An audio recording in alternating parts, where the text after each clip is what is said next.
University of Florida for the past about 3.5 years. Before that, I spent about 20 years at CDC working on focusing a lot on infectious diseases in pregnancy and in kids. Thanks. Thank you. And next, I'd like to introduce Dr. Irvin PeDro Cohen. PeDro is the chair of our Community Advisory Board here at the CTSA, and he will say a few words to introduce himself and today's topic. Hi, everyone. My name is Dr. Irvin PeDro Cohen, and I am the chair of the Community Advisory Board. I'm also the executive director for LIST Jacksonville, and I want to welcome you to our OCOH this month, our Community, Our Health, where we will be looking at COVID and the vaccination issues across our country. So thank you for being a part of our session today, and we look forward to talking with you. Thank you so much. So here's how you can become involved in the conversation. At the bottom of your screen, you'll see a Q&A, question and answer button, and you can send in your questions throughout the town hall, and I will be tracking them for our panelists. Okay, so please just send in your questions. And so the first segment is going to be presented by Dr. Cherabuddi. He's going to share what we know about COVID's new phase, new variants, and any new treatments. Thank you so much, Dr. Cherabuddi, for being with us. I'll share a few slides, and the slides sort of summarize things. And please feel free to ask questions even during the talk. All right. I thought this was a good summary to start with. As soon as I can get that going. And we will slow it down a little bit because it's a little fast. Okay. So it's December 16th. We're continuing to vaccinate more people. 1.8 million people in the United States got vaccinated yesterday. And we're doing this in every state across the country. We're adding more numbers to vaccination, to the vaccinated numbers, and that's a good sign. We're also doing the same globally. You can see China, India, Bangladesh, for example. Importantly, at the bottom, the United States as well. The deaths, unfortunately, continue to be above 1,000. We start to see more cases.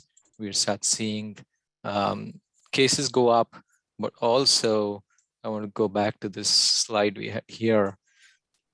Deaths is still extremely important metric.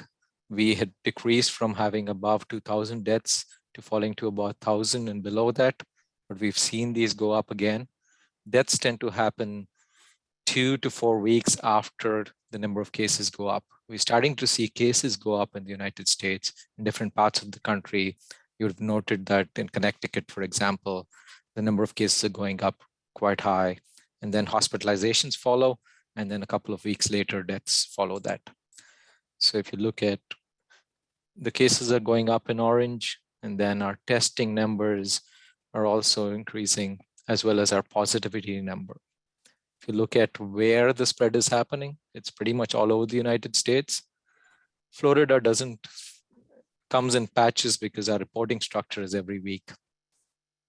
Cases are increasing in the United Kingdom, many parts of Europe as well, and the United States.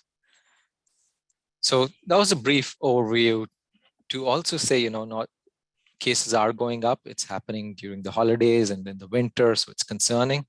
But vaccinations are going up, maybe not as much as we would like, but it's a positive sign that people are still embracing vaccination, and that's really the only way forward for us to beat this horrible virus. What are we seeing in Florida? We had these 3 surges of cases. The last one had just decreased down, and we're starting to see where we had about 1,400 reported cases. They're starting to go up to 2,600. So it feels like we're on the upslope of cases going up. And when they happen, as we'd seen with Delta previously, they can go up very quickly.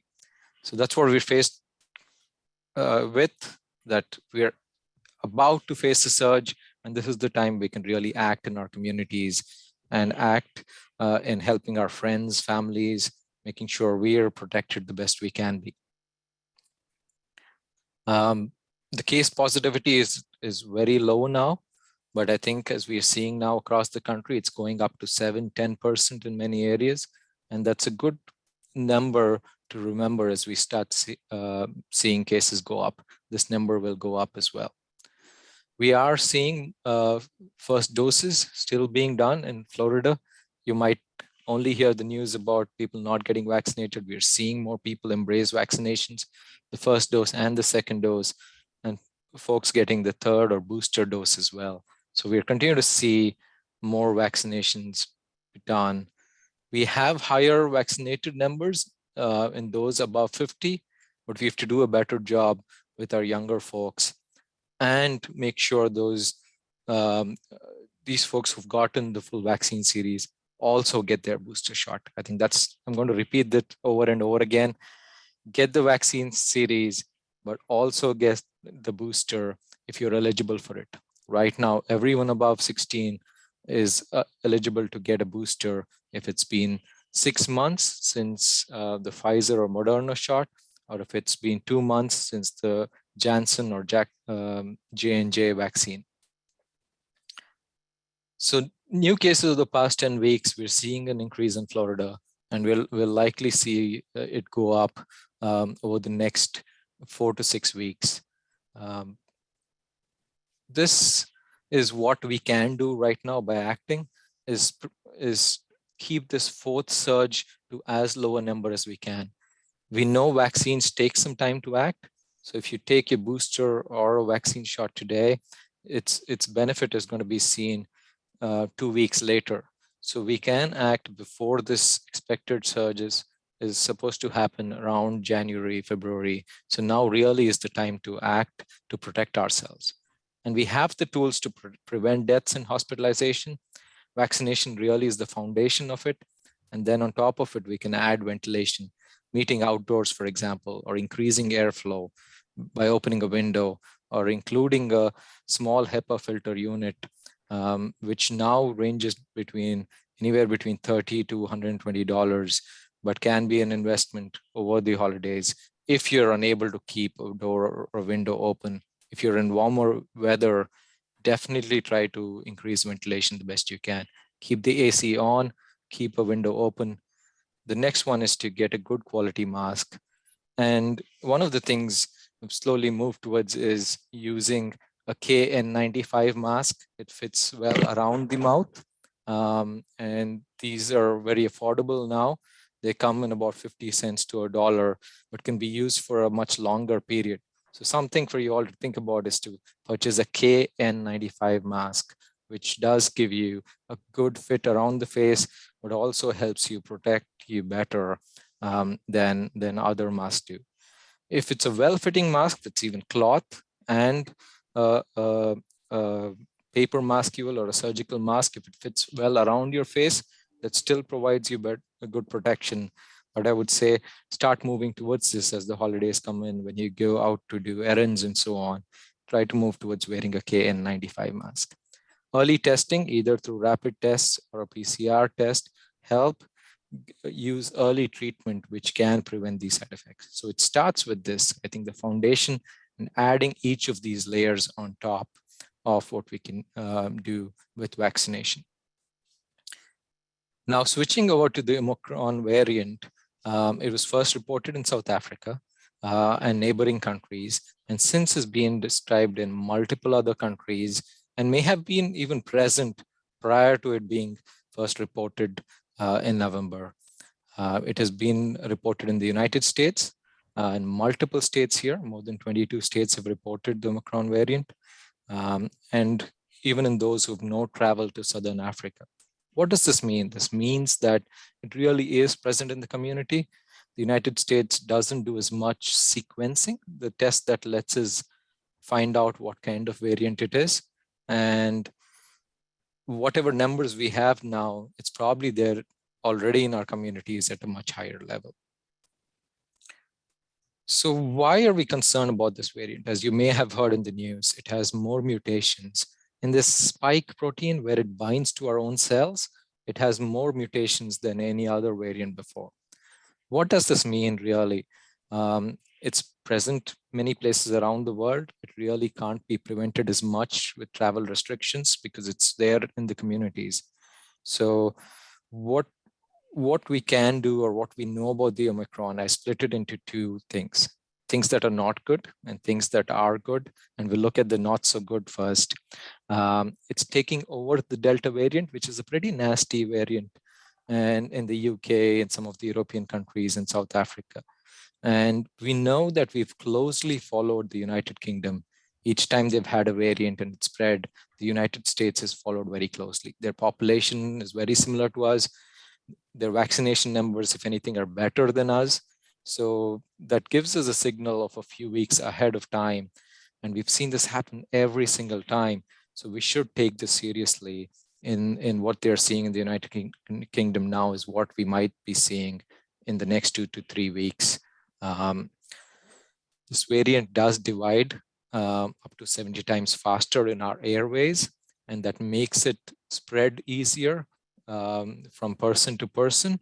And these mutations in that spike help it bind better, but also divide better.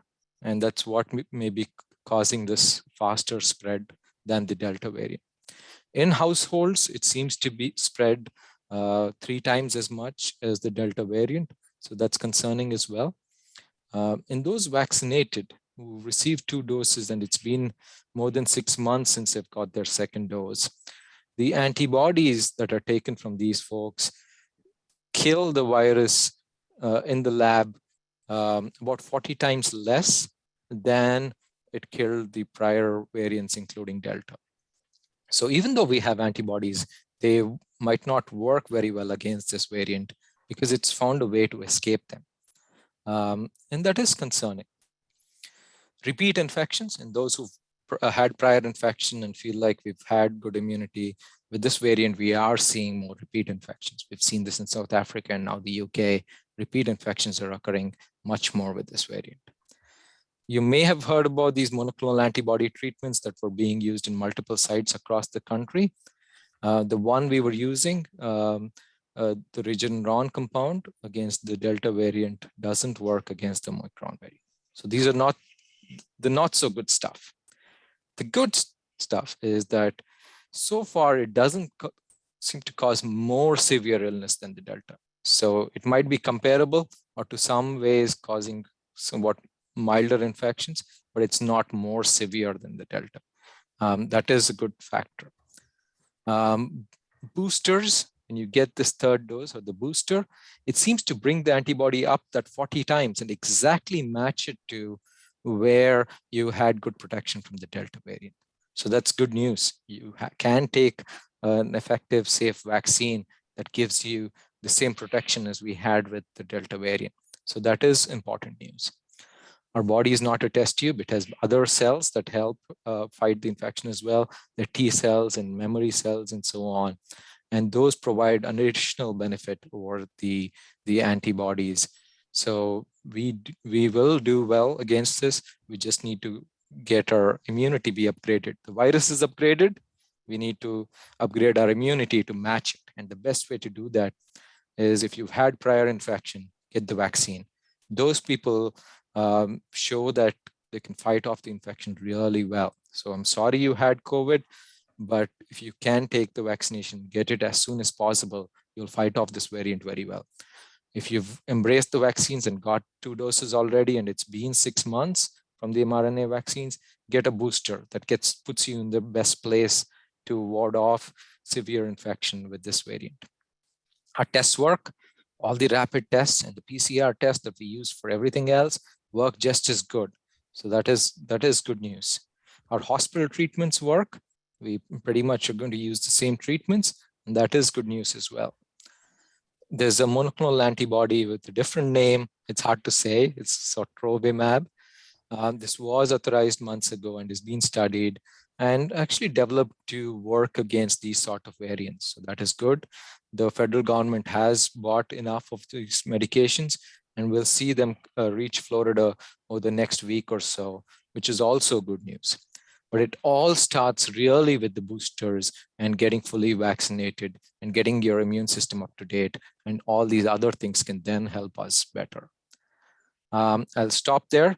In summary, I would say, get the vaccine, get the booster, get a good mask, purchase a KN95 mask.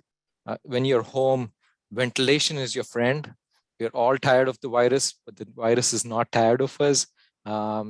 If you're going out into another outside area where you don't know what the vaccination status is, and we don't know what kind of protection is being used, a good high quality mask is very effective. At your home, if you're having people over, test prior to the meeting, but also use good ventilation. I will stop there. Thank you. Thank you so much.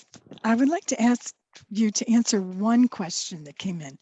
How much time is recommended to wait to get a booster after you've been infected with COVID-19? I think very early on, we said you could wait up to 90 days. With everything we've seen with how the vaccines work and the thousands of vaccines we've given in our own health system, and we've been able to monitor people closely, I would say even 4 weeks after your infection is a good time to start taking it. If you've been very sick in the hospital, you can wait until you feel a little better to take it. 4 weeks is a very reasonable period to take your vaccine after you've had the infection. Okay, thanks. We have a couple more questions, but I think we'll wait and we'll take those after we hear from Dr. Rasmussen. Thank you, Sonja.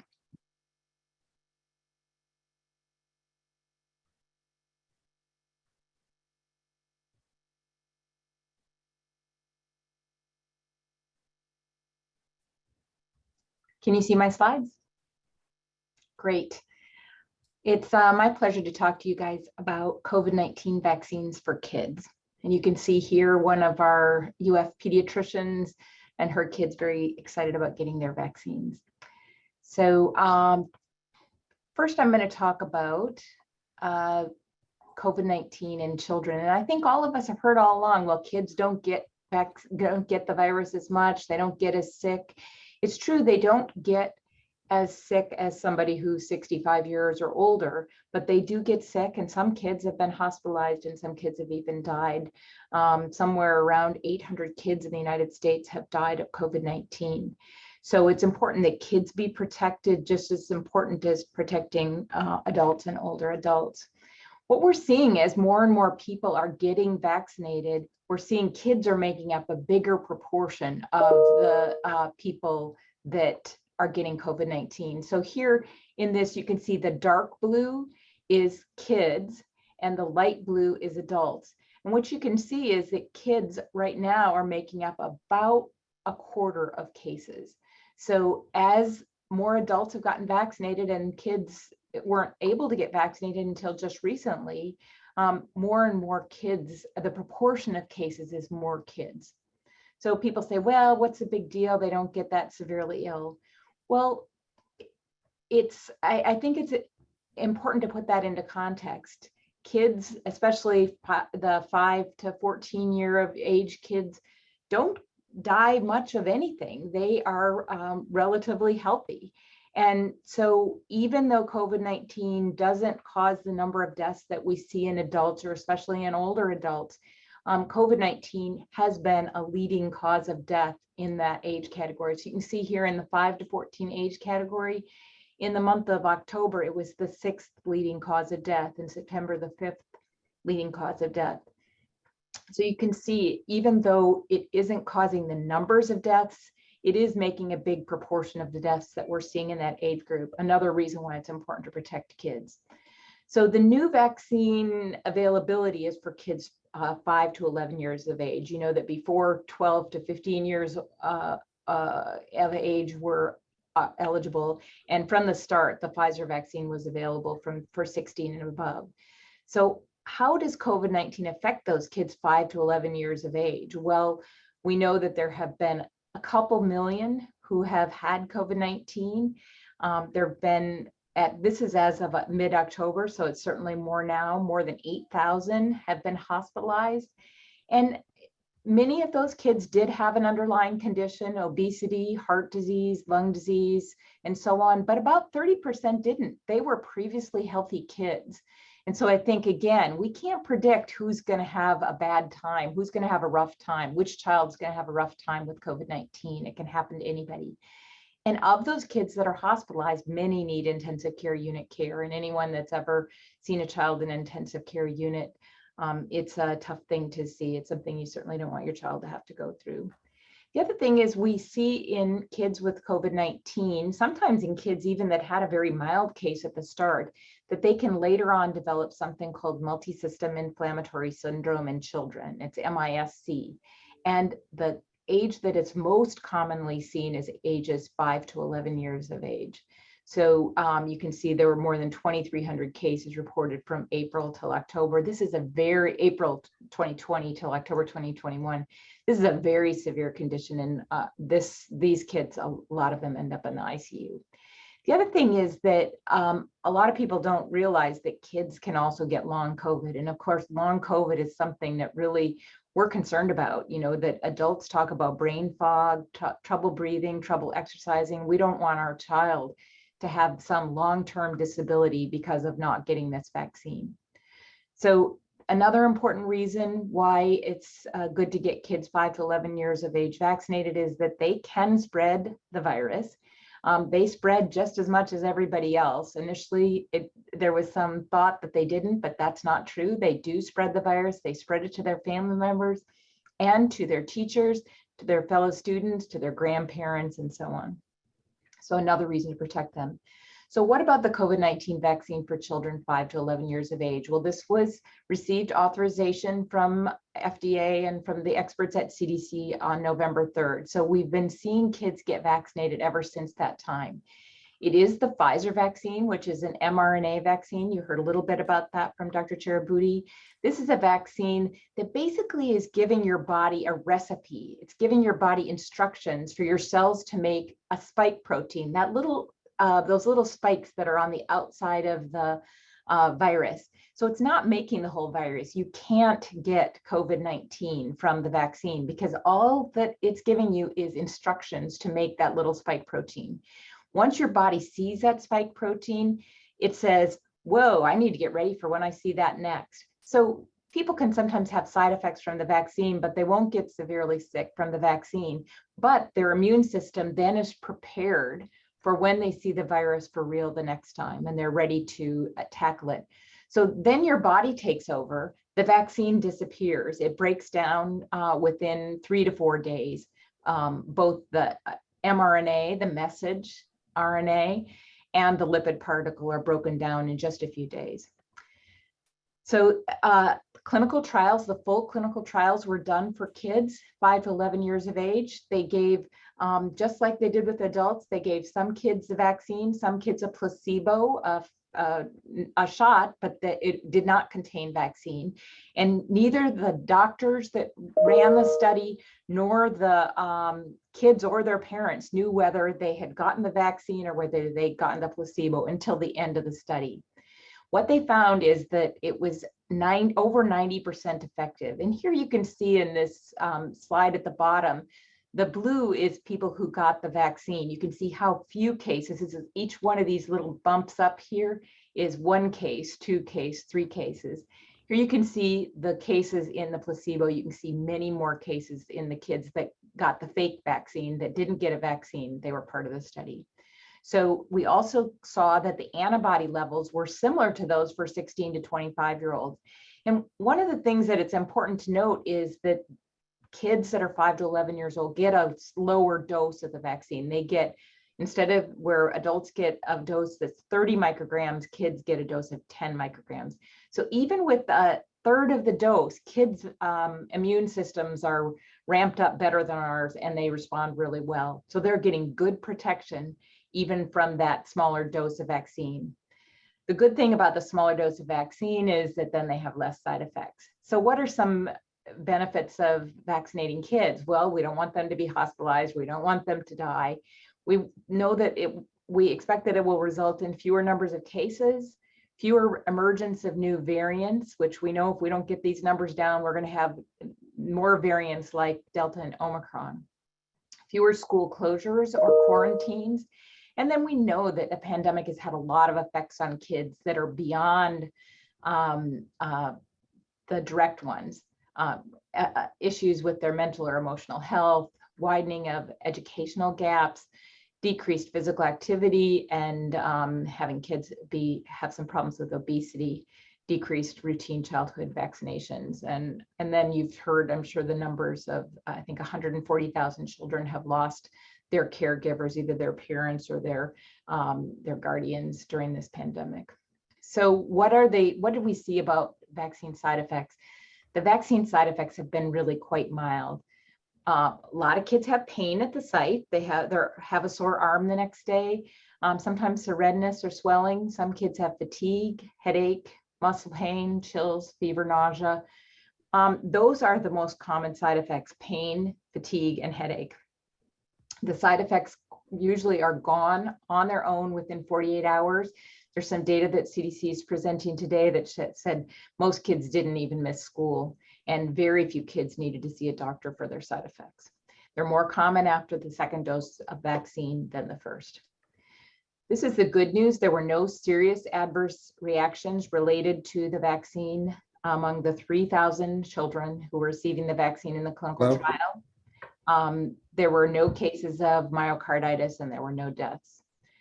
Now, the 3,000 isn't enough to see a very rare side effect. So I want to be direct with that. We won't see very rare side effects. If something occurs 1 in a million, you won't see it if you've only studied 3,000 kids. We know in teenagers, we did see some cases of myocarditis, this inflammation of the heart muscle. It tends to be mild after the vaccine, and it tends to be a very rare side effect of the vaccine. This was not seen in the clinical trials of the Pfizer vaccine in the 5 to 11-year-olds. So what you're looking at is you're comparing the benefits of the vaccine to the risks. The risks of those side effects, the minor things, sore arm, fever, fatigue, possible risk of myocarditis. We know it may happen, but it is likely to be very rare. And then what are the benefits? Prevention of hospitalization, death, long COVID, prevention of giving the virus to other people, safer return to school, and getting our lives back to normal. And that's what we all want. So how is the vaccine rollout going? It started on November 3rd. As of December 13th, a couple days ago, over 5.5 million kids, 5 to 11-year-olds, had received at least 1 dose of vaccine. That's almost 20% of kids in the United States in that age group had already received a vaccine. So I think that's pretty fast for about a month in. About 2.7 million were fully vaccinated.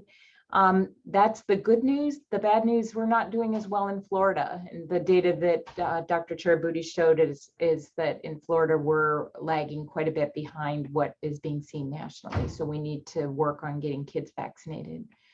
So in summary, as you heard from Dr. Cherabuddi, the pandemic's not over. We still have a lot of spread in the United States. New variants continue to emerge. We need to continue to use proven methods. Some of that is vaccine, but as you can see in the bottom of the slide here, it doesn't mean just vaccines. We still, especially at this critical time right now as we're going into the holidays, and we're seeing another wave coming our way. We need to go back to wearing masks. We need to try to keep physical distance. And then the final point is that COVID-19 vaccines are safe and effective in kids. And another way to protect our kids is to make sure that we don't give it to them. So it's important, if you haven't gotten vaccinated, you need to get vaccinated. If you haven't gotten boosted and you're eligible, it's time. So there's lots of places to get the vaccine. If you're looking for some place, you can look at vaccines.gov, www.vaccines.gov, or there's a vaccine hotline. There are several places available in Gainesville. And there is vaccination in the Alachua County Public Schools going on now. And keep in mind, vaccines are free for everyone. And don't forget that you can get other vaccines like the flu vaccine on the same exact day. You don't need to wait. So I'm happy to answer any questions. Thank you so much. There's one quick question, and it has to do with how does an unvaccinated child who has COVID or come in contact with someone who has COVID affect an adult who already has gotten their booster? And this is especially with Omicron. how does the unaffected child who has COVID and they come into contact with they affect an adult who already has gotten a booster? How does that happen? So I'm going to read it because how does an unvaccinated child who has COVID or came in contact?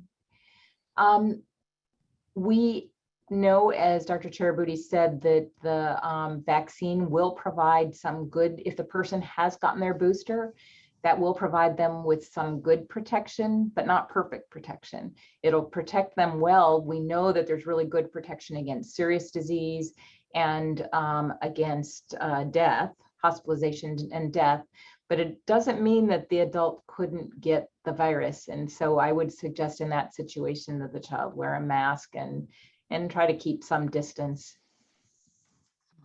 Okay. Dr. Cherabuddi, do you want to add anything?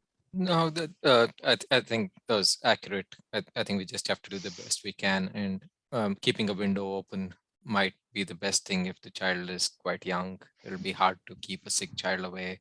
Try to ventilate, do as much as we can there. Okay, thanks.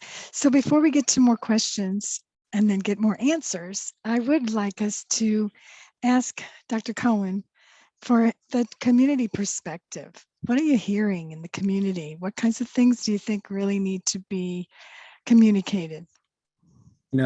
Again, thank you, Linda, for having me a part of this group. And, sure. I think the information that we've just been presented with is really indicative of the role that academia plays in this process.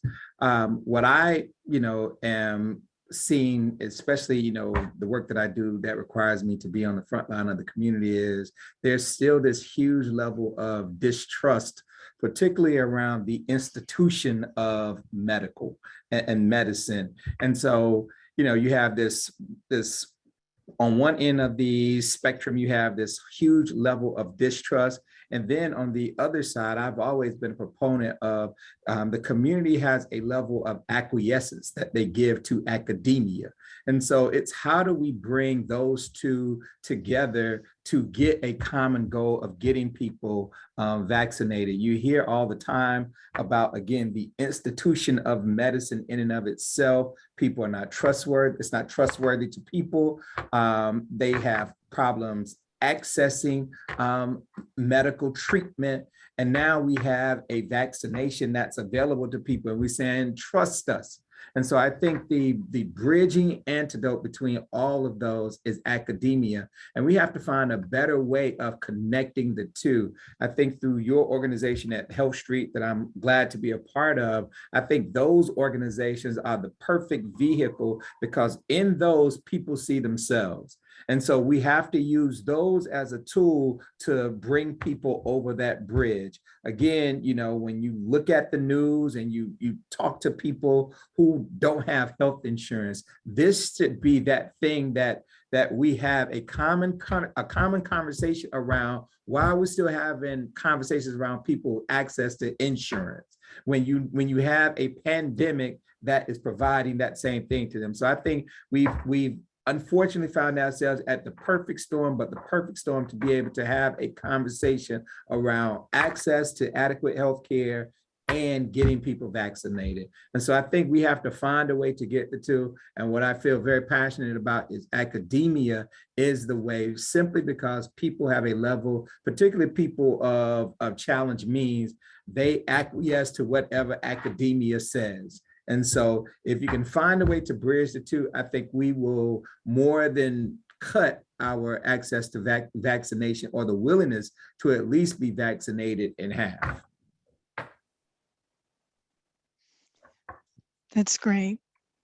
Would either of you like to respond? Yeah, I think we have to identify that this is something we've clearly lagged behind as a country. In many respects, whether it's diabetes care for years, many other similar things, and we've continued the same through the pandemic. It really is tough that we don't have a great system where we can reach people where they are, connect with folks who don't have insurance, folks who've traditionally not got the best care through our health systems, right? We do a good job of acute care. Come to the emergency room. If we take care of what's a major issue, but then fall behind with following up or providing ongoing care. One of the things we've tried to do with the health department and through Health Street and all of our partners is trying to take the vaccine to individuals in their community, having events at churches and having events in the neighborhoods, working with some of the poorest communities where sometimes the vaccinator didn't show up, and we had to quickly find one of our own nurses to go by, because we don't want to lose that trust. It takes a lot to gather the initiative to come and say, I'm going to take the vaccine when you haven't been ready. And we don't want to let you down. When you finally made up your mind to come take the vaccine, we can't let you down. I think there's lots of areas. Academia can play a role, because there's, in some ways, we've built some trust with the communities over time. We don't do a perfect job, and I'll be the first to admit it, in academia as well. But our biggest consideration is not, can you pay me? We do follow-ups in our clinics and see patients with no insurance. We often will waive off any fees that are associated with it. Many of us will spend hours and hours taking care of patients where they are with our clinics and outreach, but we certainly can do more. And we need partners who are working in those communities that we can partner with, where there is trust, and bring the expertise there. But you have to start with trust. And that's where I think partnering with the communities themselves is helpful. Anything else, Dr. Cohen? Yeah, I agree with Dr. Cohen completely, that this is all about trust. And I think that somehow right now there isn't a lot of trust in some of the traditional public health agencies. And I think people are feeling like this isn't who I want to believe right now. And I'm pleased that academia is one group that you think might be trusted. That's wonderful. I do think other people in the community are really trusted too. I do think, I know for one of the things we looked at a lot in when we were trying to encourage flu vaccination was faith-based organizations made a big deal. If you could give that flu vaccine in a church or in a synagogue or in a other sort of situation like that, that it made a big difference. So I think we need to think of those places and try to figure out how we can partner with places and people who people will trust. Yeah, I think what we are faced with is system disruption. And with disrupting a system, particularly the system such as ours, who has such a long history behind it, systems are much like the body that you all have described so eloquently, is there to protect itself. So when you're talking about system disruption, it's going to protect itself. And so we just have to have the fortitude to say that we are going to disrupt the system for the greater good. And I think, you know, when I look at every year, every parent's aspiration, for the most part, is that their kid go off to college. And so therein lies a sort of a built-in trust that academia has in terms of it's going to make the world or make my kid better. And so if we could take that same trust that parents have every year by the tens of thousands and find a way to transform that into a means that gets people from point A to point B, in this case, from unvaccinated to vaccinated, then I think that we have a way, we have created something, but I think we have not looked at it in such a radical way that, you know, these are two ends of a different spectrum, and how do we use one to get to the middle point? And that middle point that we're all trying to get to is vaccination. So I think that we just have to look at how can we be prepared, and do we have the inner fortitude to disrupt a system that has found itself in place for such a long time. I have a question here, and I think it's come up before. It's a question about people who mask and the attitudes that people have against them because they put a mask on. And then the second one is about, you know, the little kid, the little 5-year-old who gets their vaccination and they go, oh, good, I don't have to wear my mask anymore. So what do you say to people who say, I get really bad looks for wearing masks, and a little kid who thinks they're liberated now? I guess, Sonja, for you, there's one, and for you, Kartik, there's another.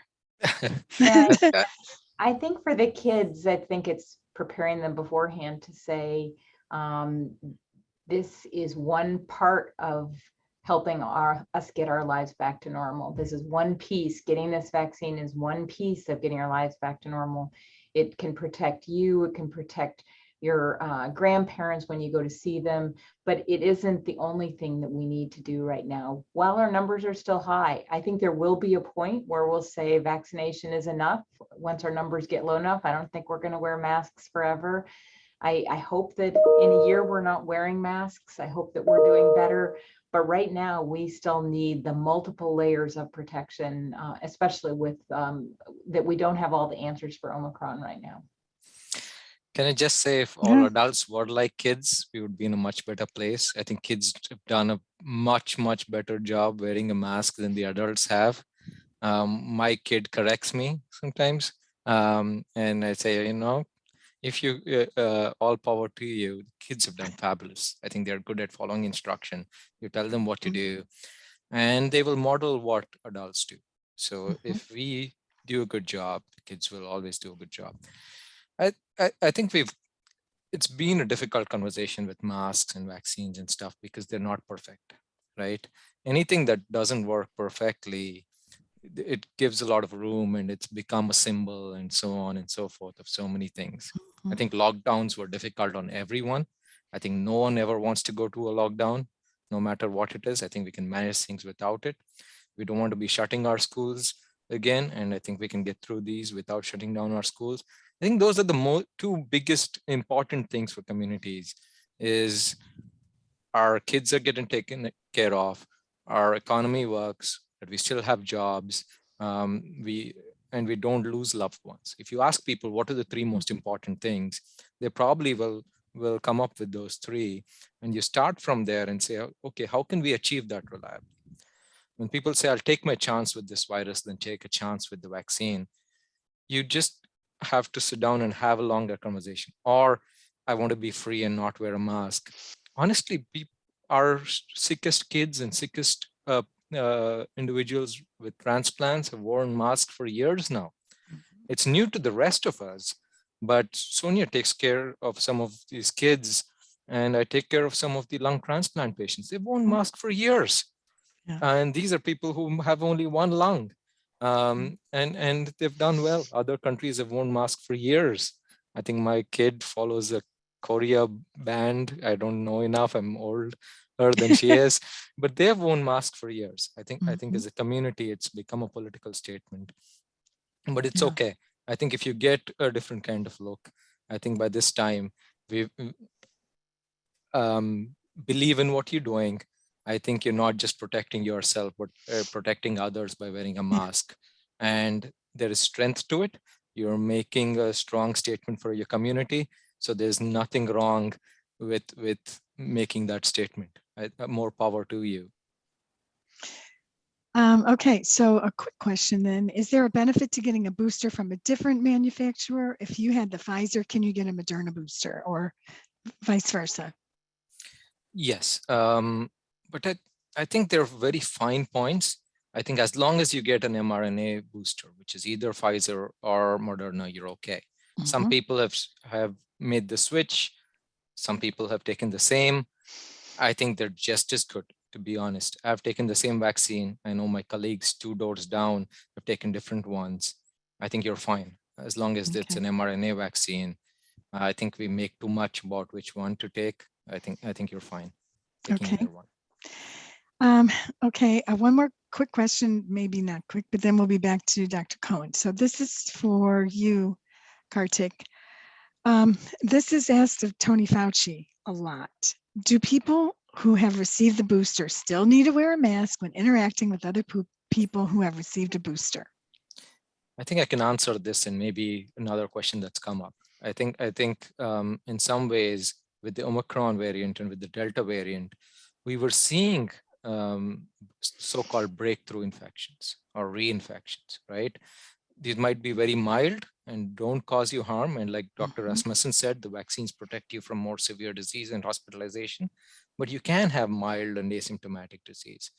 And in a perfect world, if we all vaccinated and received boosters, I would say no. But many in our communities have not, and some are not able to. I mean, 1 to 5, that number is shrunk now.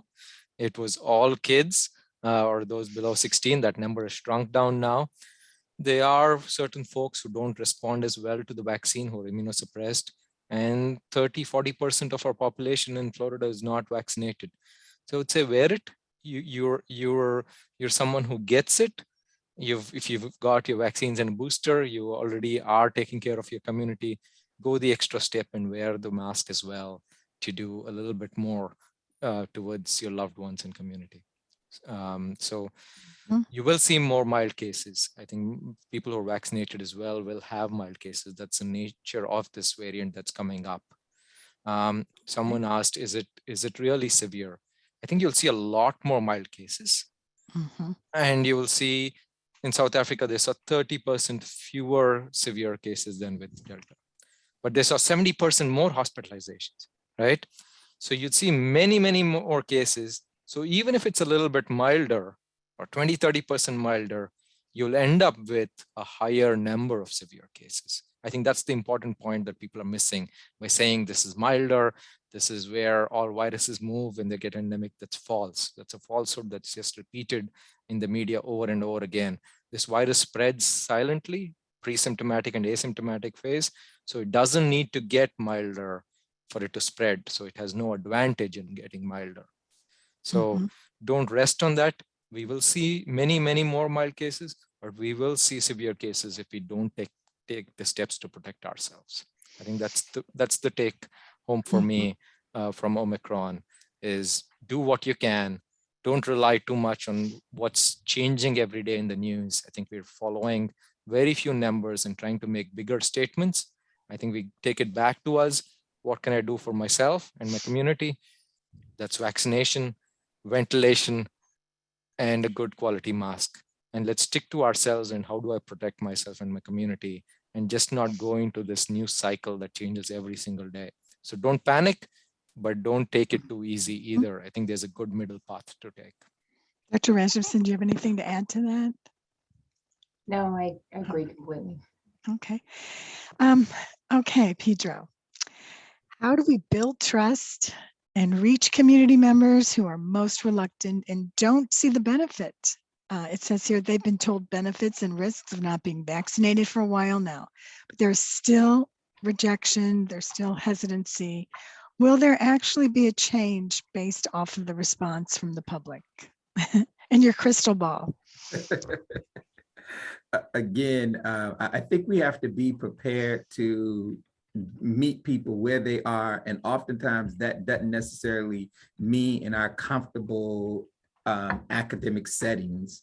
We know that people live in communities, and so I think we have to be very amenable to meeting them there. It's always challenging to me when your information source is Joe the plumber. And so I always, will stack up what is his credentials to be able to offer me medical advice. But I'm doing it in a space where they live. I mean, people just need to be made to ask a question. I think, sometimes we just take it for face value. And what I've come to believe is that the loudest person in the room isn't necessarily the greatest source of information in the room, but yet and still we seem to give in to that. And so I think we have to be prepared to be more amenable, revisit the community where they are. Don't be afraid to take our practice there, and be prepared to answer tough questions. I think people want to have access and be able to touch those folks that are giving them some information. And right now, Joe the plumber is seen, and I'm using him anecdotally as the source that's there before them. So I think we have to be a lot more amenable to the idea of going to where the people are to bring them the information that they need and defend our position right there where they are. So I think that's how we change the tenor and the movement of where we are today. Thanks. So I think the last question is for you, Sonja. What about pregnant persons? Should they get vaccinated? Is it safe? Yes, that's a really important question because pregnant persons are at increased risk of severe findings, severe disease from COVID-19. They're about 2 to 3 times as likely to land in an intensive care unit, and they're 70% more likely to die. So it's really important that pregnant persons get protected. The other thing is, you know, of course, when a woman gets sick when she's pregnant, when a person gets sick when they're pregnant, that's not a good thing for their baby either. And it puts their baby at risk. We've seen increases in stillbirths, increase in preterm birth, premature babies. So it's really important for pregnant persons to get vaccinated. We now have, when the vaccines were initially released, we didn't have a lot of data, but now many, many women and many, many pregnant persons have gotten vaccinated. And so we have a lot of data, a lot of good safety data showing that the vaccine is safe during pregnancy. So there's a strong recommendation from the CDC and also from the American College of Obstetricians and Gynecologists and the Society for Maternal Fetal Medicine, the doctors that are experts in taking care of pregnant persons, to get vaccinated and to get boosted if you're eligible. Okay, great. One final thought from each of you. So we'll start with you, Kartik. Sorry, I was typing some answers. Yeah, I saw you were typing. I think we have the tools, and we want to get through these holidays in January and February and make sure that next graph doesn't overwhelm our healthcare system, doesn't make our loved ones sicker. And it really is, the foundation is the vaccine, I repeat. And then ventilation is something that can be done once. So it's sometimes easier if you're spending longer periods. If you're having people over to meet you, concentrate on ventilation, because after 30, 40 minutes, people take away their masks. Even if you plan on meeting with masks, the human thing is not to wear it long enough. And especially if you're eating, then you're not going to wear it. So concentrate on opening the windows or a door, keeping the AC going. It's a one-time thing. Humans do one-time things better than repeated things. And if you're going somewhere, I would say wear a good quality mask. So vaccination and then ventilation and mask wearing. But vaccination has to be there. You cannot avoid this variant by just doing the other protective measures if you're not going to take the vaccine. Thank you. Sonja Rasmussen, do you have a last? Yeah, my last point is for the parents out there that are really worried about making this decision about getting your child vaccinated. I know it's a hard decision. I worry about everything. My kids are grown up now, but I still worry about everything with them. And I understand how much you worry about anything that you do with your kids. I want to reassure you that right now, the benefits of the vaccine, by reducing the chances of your child being hospitalized, by reducing the chances of them dying or getting MIS-C or getting long COVID, greatly outweigh any potential risks of the vaccine. And so if you've been saying, well, I want to wait and see, I think we now know in that 5 to 11 year category, there have been 5.5 million kids that have gotten the vaccine. And I think that's really reassuring. If you're waiting to see, I think we have a lot of data now that will make you feel better about moving forward. And keep in mind that if you have questions, we're here. You can reach out to us. We're always happy to answer questions. Thank you. And Dr. Cohen. I will say that system change is never easy. Systems, again, are put in place, and they're put in place for a reason. And so system change is never easy. And what is going to be required of us to defeat this virus is a systems change. And so, I encourage everybody to be a part of that change. And, you know, it's no way around it. I mean, if not, then more and more people are going to unfortunately die in that process. And so I think we have to just be prepared to look at the system and make a commitment to change it. And we have a history of doing that. And I feel very confident that, you know, we won't be having this conversation a year from now. And, you know, it'll be something that will be a part of the history books 2 years from now. Well, thank you very much. And we're recording this so that we can go back and we can we can hear you say that, you know, we won't be doing this next year. We're hoping. If you would like a recording of this talk, it would be available on our website. Just Google Health Street UFL. I want to thank our panelists. I want to thank all of you for joining. And from the University of Florida, I want to thank Naomi Villa for putting the technical part of this together. Have a nice day, have a good holiday, and be safe. Happy New Year. Thank you all. Thank you.